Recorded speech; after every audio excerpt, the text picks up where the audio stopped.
بولتا ہوں. اور سیانے لوگ کہتے ہیں الانسان مخفی تحت لسانہ، انسان اپنی زبان کے نیچے چھپا ہوتا ہے.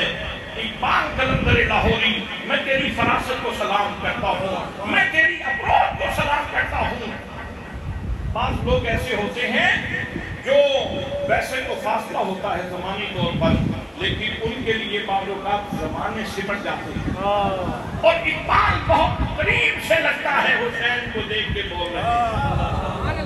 فرماتے ہیں نطق جس کا دین تیرے دین پیغمبر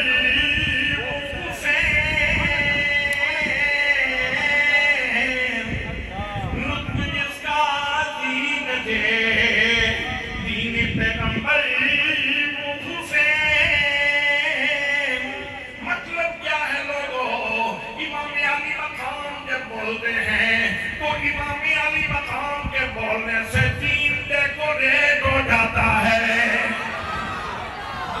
دین کی سجاوٹ کا انتظام ہو جاتا ہے، دین سمجھ جاتا ہے، دین نکھر جاتا ہے، دین کی قدریں آشکار ہو جاتی ہیں. اور اقبال کہتے ہیں خاج شرح مصطفیٰ تفسیر حیدر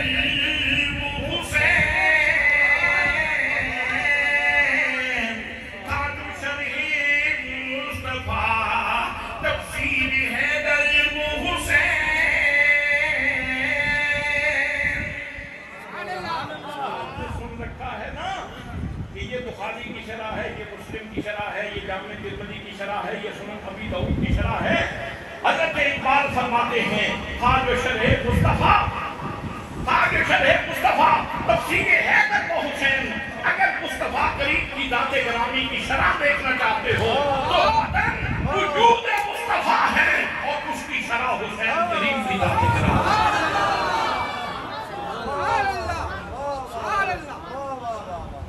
اور اگر علی المرتضیٰ قرآن ہے تو اس کی تفسیر حسین ہے.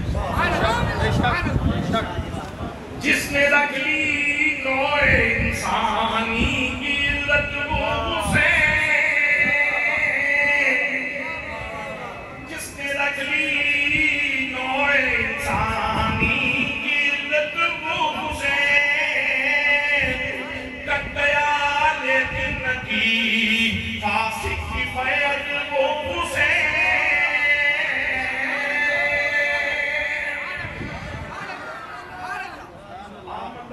برسر مطلب سجا دیا سما دیا، پھر وقت آ گیا حسین کے نور کی نمود کا، حسین کے کردار کی نمود کا وقت آ گیا، حسین کے کردار کے دکھلانے کا وقت آ گیا. اتفاق ہوا، اللہ کی مشیت تھی، حسین کے امتحان سے گزرنا تھا امام عالی مقام نے، اور نہ گزرتے تو پھر مصطفیٰ کی تربیت کا کیسے پتہ چلتا، شیر خدا کی تربیت کا کیسے پتہ چلتا، اور حضرت سیدہ فاطمہ کی تربیت کا کیسے پتہ چلتا. میرے دوستوں، میرے بھائیوں، امام عالی مقام رضی اللہ تعالیٰ عنہ 7 محرم کو پانی بند ہو گیا امام عالی مقام پہ. پوری آپ کی سیرت پڑھ لو، کسی مقام پہ امام عالی مقام رضی اللہ تعالیٰ عنہ نے یا آپ کے خاندان میں سے کسی فرد نے کبھی دعا کیو یا اللہ ہمارے بچے پیاسے ہیں، یا اللہ ہمیں پانی دے دے؟ نہ کبھی ایسا نہیں ہوا، اس لیے کہ حسین امتحان دینے کے لیے آئے تھے. اگر حسین ہاتھ اٹھا دیتے فرات تو فرات ہے، میرے کوثر کا منہ حسین کے خیموں کی طرف ہو جاتا.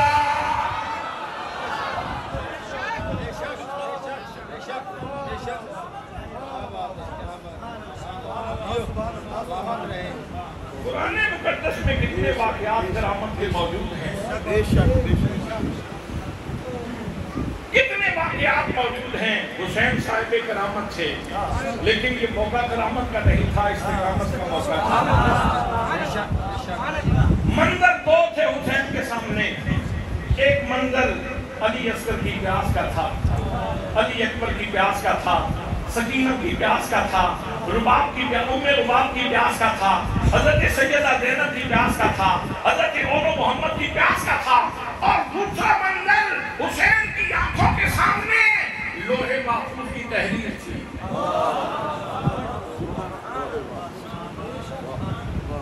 یہ بھی بہت پیارے تھے، حسین کو سب سے وہ پیارا تھا۔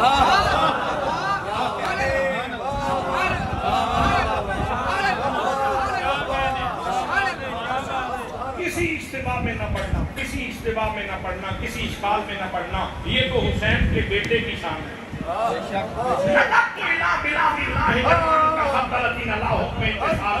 یہ تو شیخ عبدالقادر جیلانی فرماتے ہیں کہ اللہ کے سارے شہدوں کو اس طرح دیکھ رہا ہوں جس طرح ہاتھ پہ رائی کا دانہ ہوتا ہے۔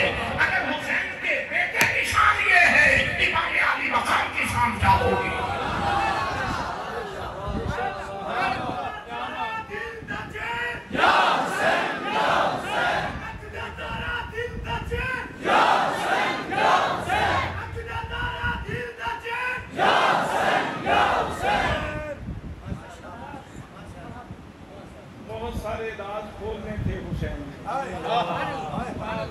بہت ساری باتیں زمانے کو بتانا تھی حسین کے۔ حضرات محترم، آج کی رات جب حسین شب عاشور گزار رہے ہیں تو ایک منظر یہ بھی کھلا، جب فرشتوں سے اللہ کریم نے ارشاد فرمایا وَإِذْ قَالَ رَبُّكَ لِلْمَلَائِكَةِ إِنِّي جَاعِلٌ فِي الْأَرْضِ خَلِيفَةً۔ اللہ فرماتا ہے لوگوں اس منظر کو یاد کرو، اس وقت کو یاد کرو جب اللہ کریم فرشتوں سے فرما رہا تھا میں یہاں اپنا خلیفہ بنانا چاہتا ہوں۔ فرشتوں نے عرض کی تھی یا اللہ تیری تسبیح کرنے کے لیے تو ہم کافی ہیں، تیری تقدیس بیان کرنے کے لیے تو ہم کافی ہیں، تیرا ذکر کرنے کے لیے تو ہم کافی ہیں۔ اللہ کریم نے ارشاد فرمایا جو میں جانتا ہوں وہ تم نہیں جانتے۔ آج رات فرشتے بھی دیکھ کے حیران ہو رہے تھے، یہ کیسے لوگ ہیں، اتنے دنوں سے پانی نہیں پیا لیکن پھر بھی اتنے استراحت سے اپنے رب کا ذکر کر رہے ہیں۔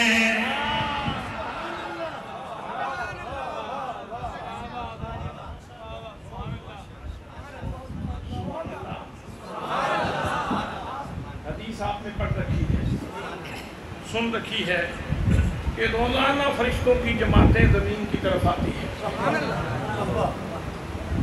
روزانہ فرشتوں کی جماعتیں زمین کی طرف آتی ہیں اور اہل ذکر کے حلقوں کو ڈھونڈتی ہیں۔ سن رکھی ہے نا حدیث؟ روزانہ فرشتوں کی جماعتیں زمین کی طرف آتی ہیں اور جب اہل ذکر کا کوئی حلقہ مل جاتا ہے تو وہ دوسرے لوگوں کو، دوسرے فرشتوں کو پکار کے کہتے ہیں ہلومو الی بغیتکم، دوستو آ جاؤ منزل مل گئی۔ حضرات محترم، شب عاشور کو بھی فرشتوں کی جماعتیں تو آئی تھی، فرشتوں کے گروہ تو آئے تھے۔ جب کربلا کا رخ کیا انہوں نے حسین کے خیموں کو دیکھا، یہاں ذکر کی آوازیں آ رہی تھی، یہ اللہ والے اللہ کو یاد کر رہے تھے۔ فرشتے پکار اٹھے ہلومو الی بغیتکم، تم نے بڑی بڑی مجالس سے ذکر دیکھی ہوگی لیکن فرشتوں ہمراہیو آج کی رات یہ دیکھو یہ کیسے کرسی صفات اللہ کا ذکر کر رہے ہیں۔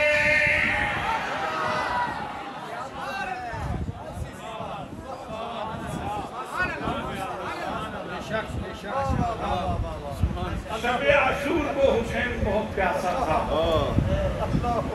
شب عاشور کو حسین بہت زیادہ سیراب تھا۔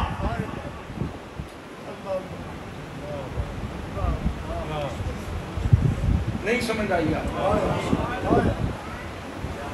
شب حسین بہت زیادہ پیاسا تھا، شب عاشور کو حسین بہت زیادہ سیراب تھا۔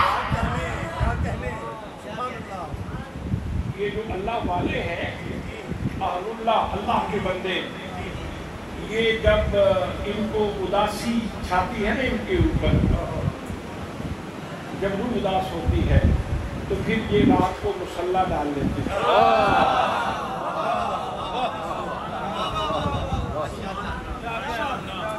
انسان دو چیزوں کا بنا ہوا ہے نا، دو چیزوں کا، ایک انسان کی روح ہے اور ایک انسان کا جسم ہے۔ جسم کی غذا کا اہتمام، کیونکہ یہ اربع عناصر سے، آگ سے، پانی سے، ہوا سے، مٹی سے، تو اس کی خوراک کا انتظام بھی یہیں سے ہے۔ روح چونکہ عالم بالا کی چیز ہے، فرمایا وانا فخلو، صرف اشارہ کر سکتا ہوں، ترجمہ نہیں کر سکتا۔ وَنَفَخْتُ فِيهِ مِن رُوحِي، میں نے اس کے اندر اپنی روح پھونک دی۔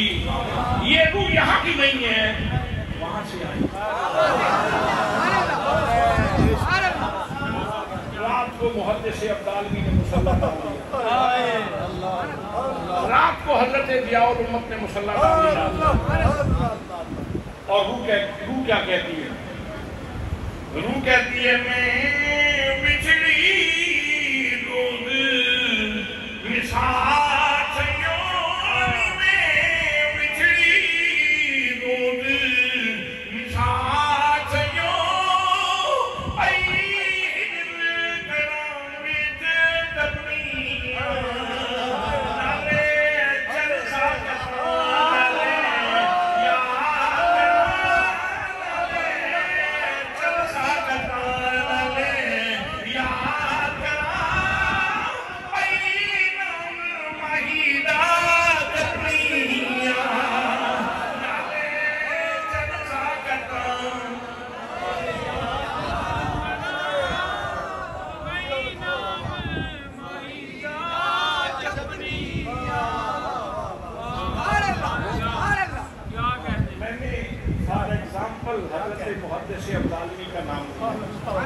میں نے مثال کے طور پہ حضرت ضیاء الامت کا نام لیا، لیکن ہر بندے کا ضرب بھی اپنا ہے، خیرات بھی اپنا ہے۔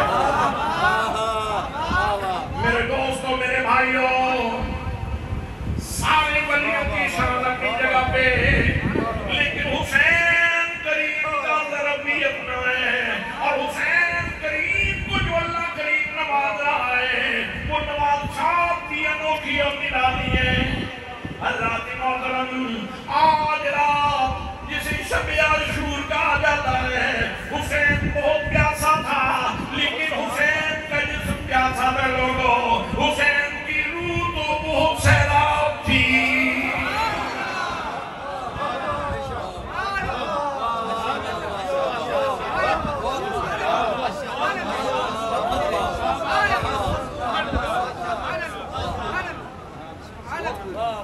اور جسم بھی پیاسا تھا، لیکن یہ اضطراری نہیں تھا، اختیاری تھا۔ اضطراری نہیں تھا، اختیاری تھا۔ اور اس پہ عجیب رائے پوری نے بہت خوبصورت کی تھی، بہت خوبصورت بات تھی۔ وہ کہتے ہیں آیا نہ ہوگا اس سزا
سے فریاد کر رہا تھا، میں تو تقدیر کی زنجیروں سے بندھا ہوا سفر کر رہا ہوں۔ میں تو تقدیر کی زنجیروں سے بندھا ہوا سفر کر رہا ہوں۔ حسین تو سلطان کونین کا نواسہ ہے۔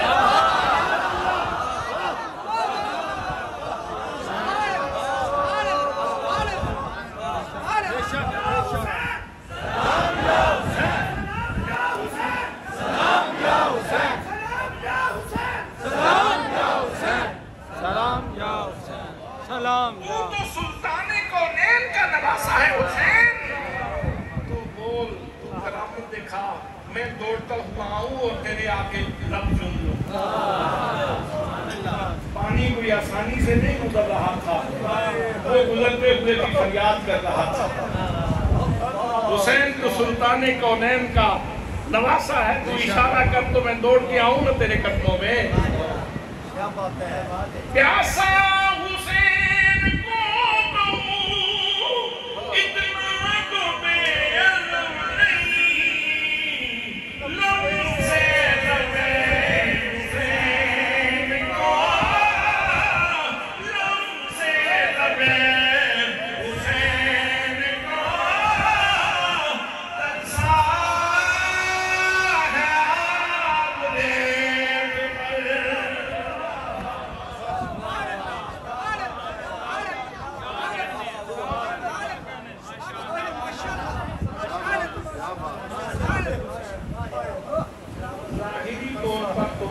حسین کی نظر آ رہی تھی، لیکن حسین سے زیادہ پیاسا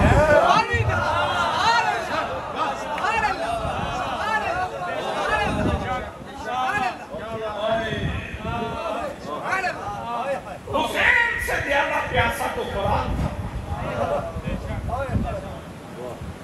جو گزرتا جا رہا تھا۔ حضرات محترم، قرآن کا رنگ چڑھا ہوا ہے۔ اللہ نے فرمایا فَاذْكُرُونِي أَذْكُرْكُمْ، اللہ فرماتا ہے فَاذْكُرُونِي أَذْكُرْكُمْ، فرمایا میرے بندو تم میرا ذکر کرو میں تمہارا ذکر کروں گا۔ حدیث پاک میں، حدیث قدسی میں ہے، فرمایا میری بندے جب مجلس میں میرا ذکر کرتے ہیں تو میں ان سے بہتر مجلس میں ان کا ذکر کرتا ہوں، اور اگر تنہائی میں ذکر کرتے ہیں تو میں بھی اکیلا ان کا ذکر کرتا ہوں۔ ہر رات ہی محترم یہ جو مجلس ذکر شب عاشور کو سجی ہوئی ہے، حسین کے خیمے میں بھی ذکر جاری ہے، سیدہ زینب کے خیمے میں بھی ذکر جاری ہے، علی اکبر بھی ذکر کر رہے ہیں، حضرت شہزادہ قاسم بھی ذکر کر رہے ہیں، اور محمد بھی ذکر کر رہے ہیں۔ حضرات محترم دنیا کے سینے پہ بڑے بڑے داخل آئے، بڑے بڑے ذکر کرنے والے آئے، لیکن حسین کریم کے خاندان کو آج آسمانوں سے بھی سلام آ رہا ہے، اور کائنات کی ہر چیز حسین کے گرویدہ ہو رہی ہے۔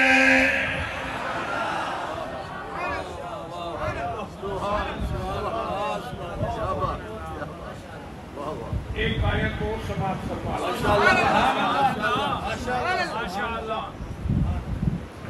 اللہ کریم فرماتا ہے، فرمایا فَقْرَؤُوا مَا تَيَسَّرَ مِنَ الْقُرْآنِ، فرمایا میرے بندو جتنا آسانی سے قرآن پڑھ سکتے ہو قرآن کی تلاوت کرو، جتنا آسانی سے، جتنا پڑھ سکتے ہو آسانی سے، جتنا آسانی سے ممکن ہو قرآن کی تلاوت کرو۔ اور فضائل میں میرے آقا نے ارشاد فرمایا مَجْتَمَعَ قَوْمٌ فِي بَيْتٍ مِّن بُيُوتِ اللَّهِ يَتْلُونَ كِتَابَ اللَّهِ وَيَتَدَارَسُونَهُ بَيْنَهُمْ إِلَّا نَزَلَتْ عَلَيْهِمُ السَّكِينَةُ وَغَشِيَتْهُمُ الرَّحْمَةُ وَحَفَّتْهُمُ الْمَلَائِكَةُ وَذَكَرَهُمُ اللَّهُ فِي مَنْ عِندَهُ فرمایا 4 انعام ہوتے ہیں قرآن پڑھنے والوں کے اوپر. کتنے انعام؟ 4.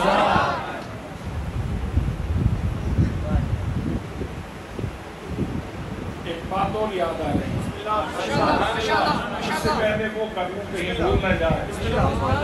حضرت شیخ عبدالعزیز دباغ نے لکھا, شیخ عبدالعزیز دباغ نے لکھا, آپ ارشاد فرماتے ہیں کہ جب بھی کوئی وظیفہ کرنے لگو نا اپنے شیخ و مرشد سے پوچھ کے کیا کرو. وظائف کی اپنی تاثیر ہوتی ہے, اگر اجازت نہیں لوگے تو پھر نقصان بھی ہو سکتا ہے. اور پھر انہوں نے مثالیں بھی دی, کہا ایک اس میں مبارک اللہ کا ایسا ہے کہ جب وہ جپا جائے تو اور انسان کو اس کا نور مل جائے تو ہم وقت ہنستا ہی رہے. ایک اس میں مبارک ایسا ہے کہ اگر وہ کوئی بندہ ذکر کرنا شروع کر دے تو اس کا نور نصیب ہو جائے تو بندہ ہم وقت روتا ہی رہے. تو وظائف کی اپنی تاثیر ہوتی ہے, شیخ و مرشد سے پوچھ کے وظائف کرنے چاہیے. لیکن وہ فرماتے ہیں اللہ کے بندوں قرآن پڑھنے کے لیے کسی شیخ اور مرشد کی اجازت کی ضرورت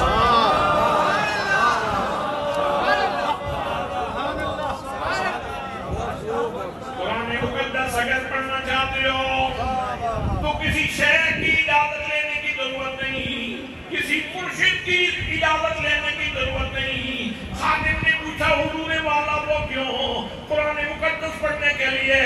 کیوں کسی مرشد کی اجازت کی ضرورت نہیں ہے؟ تو آپ نے فرمایا سنو, جب کوئی قرآن پڑھتا ہے تو اس کی کمر کے پیچھے ہاتھ محمد رسول اللہ کا ہوتا ہے.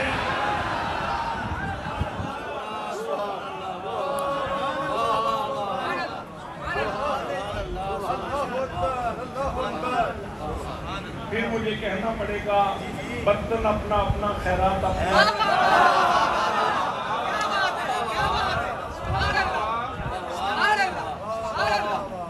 ظرف اپنا اپنا, حصہ اپنا اپنا. حضرات محترم, میرا اور آپ کا برتن چھوٹا ہے اور وہاں جو ہستیاں موجود تھیں جب وہ قرآن پڑھ رہی تھیں تو سبحان اللہ, نبی مکرم صلی اللہ تعالیٰ علیہ وسلم نے ارشاد فرمایا میرے امتیوں قرآن پڑھنے والوں سن لو, جو لوگ قرآن مقدس کی تلاوت کرتی ہیں, جو قرآن مقدس کا دور کرتی ہیں, جو قرآن مقدس پڑھتی اور پڑھاتی ہیں, اللہ کریم ان لوگوں کے اوپر 4 انعام فرماتا ہے. پہلا انعام یہ ہے, فرمایا نازلت علیہم السکینہ, ان لوگوں کے اوپر سکینہ نازل ہوتا ہے. حضرات محترم, آج حسین کریم کے خیمے میں بظاہر تو اداسی تھی,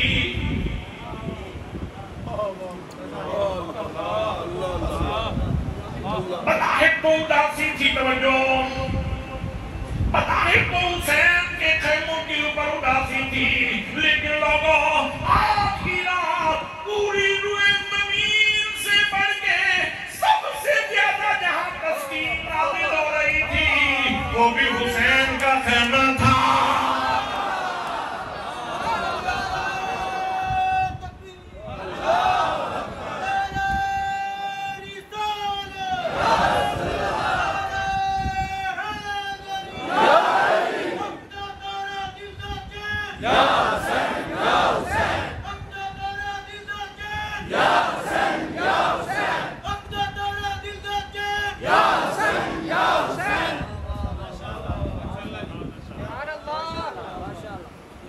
نزلت علیہم السکینہ وغشیتہم الرحمہ, جہاں قرآن پڑھنے والے قرآن پڑھتے ہیں وہاں نور کے خیمے لگ جاتے ہیں.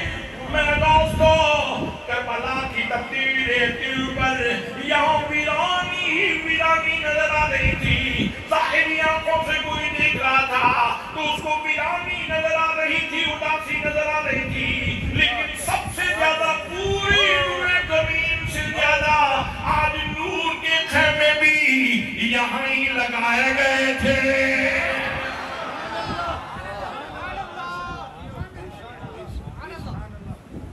یہ ہے شب عاشور, یہ ہے شب عاشور. حضرات محترم تیسرا انعام حفتھم الملائکہ، جہاں قرآن پڑھنے والے ہوتے ہیں اللہ کے فرشتے آتے ہیں اور ان کی تقریم کے لیے فرشتے دائیں بائیں کھڑے ہو جاتے ہیں۔ حضرات محترم میرا وجدان کہتا ہے آج سدرہ کے اوپر بھی اتنا جمگٹا نہیں ہوگا جتنا حسین کے خیموں کا طواف کیا جا رہا ہوگا۔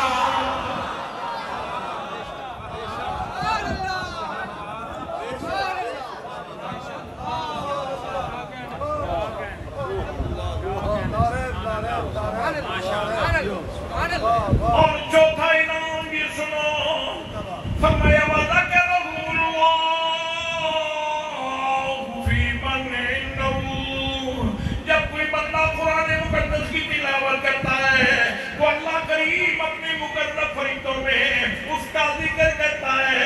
میرے دوستوں، میرے بھائیوں، ہر صالح بننے کی خواہش ہوتی ہے کہ اس کا نام زبان قدرت پہ آئے، لیکن آج اللہ کریم بھی بڑی خوشی سے امام حسین کا نام لے رہا ہوگا، حسین کا ذکر کر رہا ہوگا۔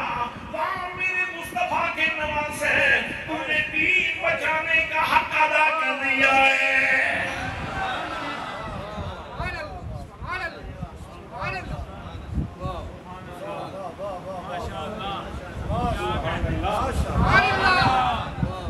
یہ ہے شب عاشور، یہ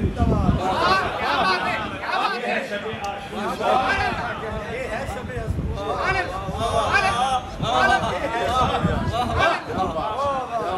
یہ ہے شب عاشور۔ بس اس کو دیکھنے کے لیے دو اینکیں ضروری ہیں، ایک مادیت کی اینک ہے اور ایک روحانیت کی اینک ہے۔ مادی حوالوں سے دیکھیں تو منظرنامہ کچھ اور ہے اور روحانی حوالوں سے دیکھیں تو منظرنامہ کچھ اور ہے۔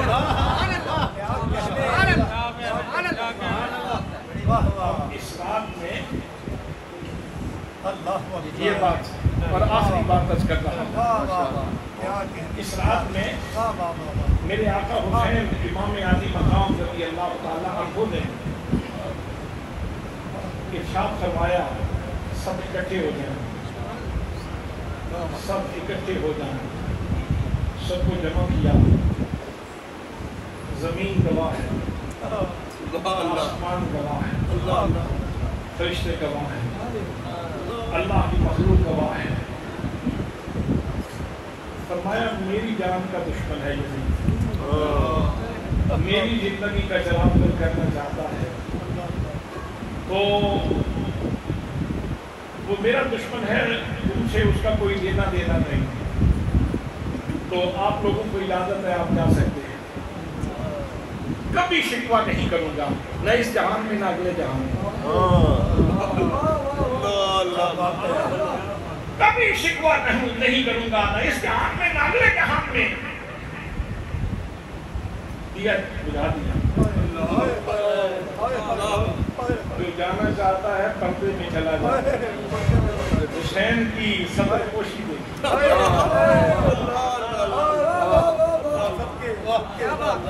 حسین کی صدر پوشی دیکھی، اور یہ فیضان بھی وہاں سے ملا تھا،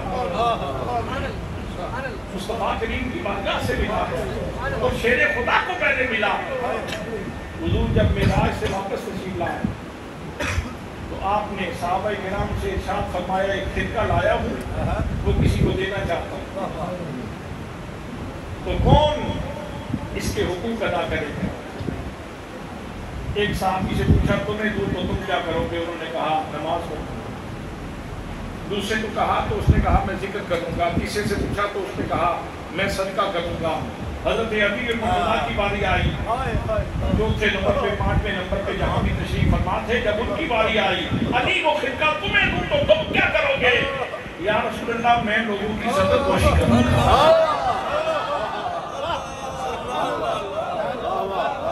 آج تو زمانے کی روش ہے، کسی میں ایک انچ کی اگر خامی ہو تو پوری بالش کی خامی بیان کی جاتی ہے۔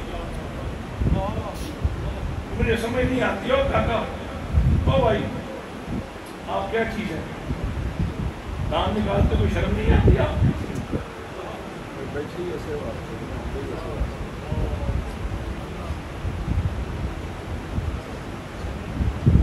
بھائی علی کے گھر کا کام سطر پوشی کرنا ہے دیا بجھا دیا جو جانا چاہتے ہیں چلے جائیں پھر دیا جلایا گیا تو کوئی بھی نہیں ہے اپنی جگہ بھی کسی نے نہیں چھوڑا کہا یہ میرے دشمن ہیں اگر کوئی جانا چاہتا ہے تو چلا جائے دیا پھر گل کر دیا پھر دیا جلایا کوئی بھی نہیں اٹھا تیسری دفعہ پھر کہا کہ یہ میری جان کے دشمن ہے تم میں سے کوئی جانا چاہتا ہے تو چلا جائے پیاس ہے مصائب ہیں تکلیفیں ہیں سفر گیلا ہے جانا چاہتے ہو تو چلے جاؤ حضرات محترم 3 دفعہ دیا جب دیا بجھایا گیا جلایا گیا جب پھر دیا جلایا گیا تو حضرت امام علی مقام رضی اللہ تعالیٰ عنہ دیکھ رہے ہیں سبھی لوگ اپنی جگہوں پہ موجود ہیں اور اس وقت تو بول پڑے اہل وفا بول پڑے اور کہنے لگے حسین کریم زندگی ہے تو تیرے ساتھ ہے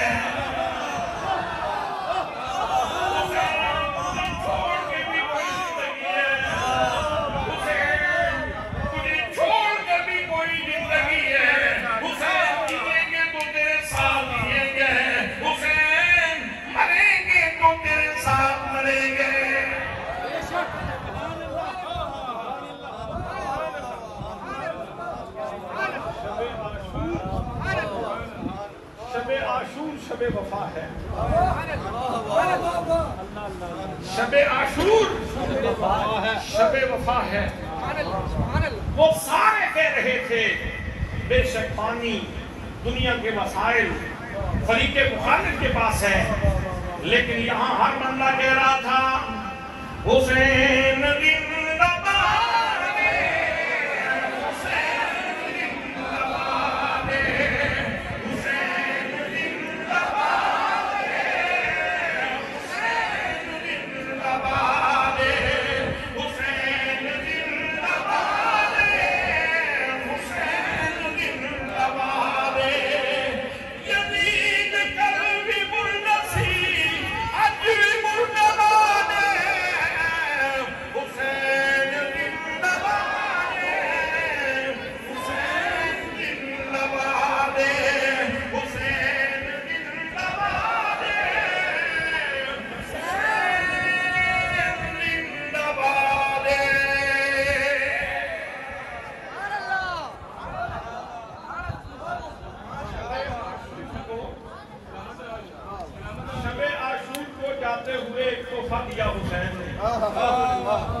شب عاشور کی تاریخی شب عاشور کی تاریخی جا رہی تھی جاتے جاتے حسین نے شب عاشور کی تاریخی کو تحفہ کیا دیا فرمایا میرے بیٹے علی اکبر شبیر رسول اور میرے بیٹے مدینے میں اذانیں پڑھنے والے آج کربلا کی تبدیلی کے اوپر کھڑا ہو جا اور میرے بیٹے ذرا کربلا کی ریل کو اذان سنا دے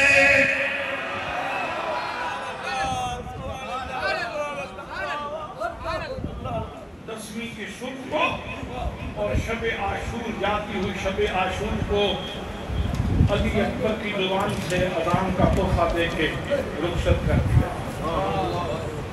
شب عاشور کو رخصت کر دیا حضرات محترم اللہ فرماتا ہے فقروا ما تیسر من القرآن جہاں تک پڑھ سکتے ہو وہاں تک پڑھو حسین نے کہا اچھا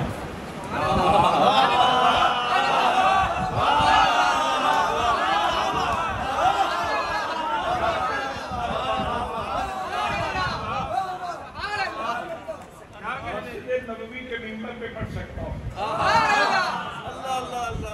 مدینے اور مکے کے راستے میں پڑھ سکتا ہوں مکہ اور کربلا کے راستے میں پڑھ سکتا ہوں شب عاشور کو قرآن پڑھ سکتا ہوں دسویں کے دن کو علی اکبر کا لاشا اٹھا کے بھی قرآن پڑھ سکتا ہوں، علی اصغر کا لاشا اٹھا کے بھی قرآن پڑھ سکتا ہوں، عباس کے دادو اٹھا کے بھی قرآن پڑھ سکتا ہوں، اور گھٹ کربلا کی تپتی ہوئی ریت کے اوپر ہو، سن نیزے کی نوک کے اوپر ہو تو پھر بھی قرآن پڑھ سکتا ہوں۔